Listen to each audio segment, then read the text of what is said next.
Washington. Donald Trump has chosen Republican U.S. Representative Elise Stefanik to serve as U.S. Ambassador to the United Nations, the president-elect said on Monday. I am honored to nominate Chairwoman Elise Stefanik to serve in my cabinet as U.S. Ambassador to the United Nations.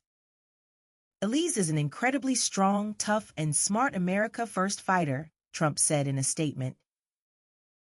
Stefanik, 40, a Harvard-educated lawmaker from New York State and Republican conference chair in the House of Representatives, has been a fierce Trump ally.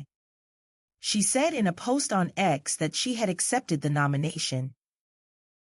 The work ahead is immense as we see anti-Semitism skyrocketing, coupled with 4 years of catastrophically weak U.S. leadership that significantly weakened our national security and diminished our standing in the eyes of both allies and adversaries, Stefanik said.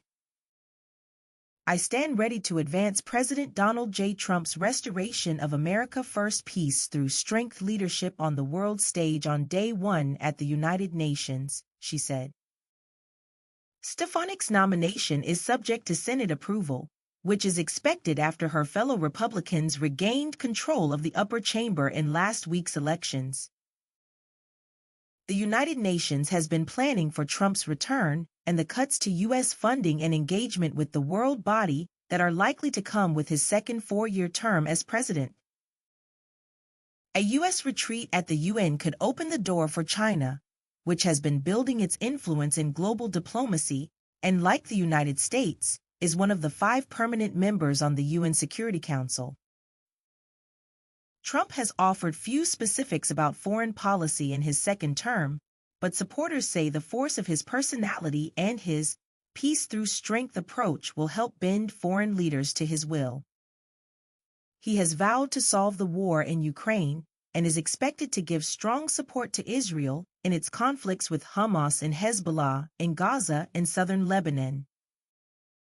Among the top concerns at the UN are whether the United States will decide to contribute less money to the 193-member world body and withdraw from key multinational institutions and agreements, including the World Health Organization and the Paris Climate Agreement.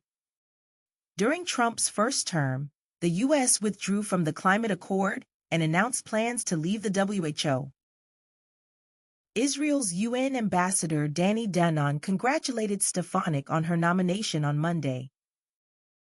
At a time when hate and lies fill the halls of the UN, your unwavering moral clarity is needed more than ever. Wishing you success in standing firm for truth and justice, he said in a post on X. Stefanik took a Republican leadership position in the House in 2021 when she was elected to replace then-Representative Liz Cheney, who was ousted for criticizing Trump's continued false claims of election fraud. Stefanik's first turn in the national limelight came when she mounted an impassioned defense of Trump at his first impeachment trial in 2019, leading the then-president to declare, "A star is born." She garnered headlines again last December when she asked university presidents tough questions about campus anti-Semitism during congressional hearings on pro-Palestinian protests. At age 30, Stefanik was the youngest woman ever elected to Congress when in 2014 she first won her district, which had voted twice for Democratic President Barack Obama and had been represented by Democrats in Congress since 1993. She was seen as a potential vice president pick for Trump before he selected Senator J.D. Vance. Stefanik will succeed President Joe Biden's UN ambassador, Linda Thomas-Greenfield, a 35-year veteran of the U.S. Foreign Service who served on 4 continents, most notably in Africa. During Trump's first term in office, Nikki Haley and Kelly Craft served as UN ambassadors. Trump said on Saturday that former 2024 Republican presidential contender Haley will not be asked to join his administration. Trump is meeting with potential candidates to serve in his administration before his January 20 inauguration as president.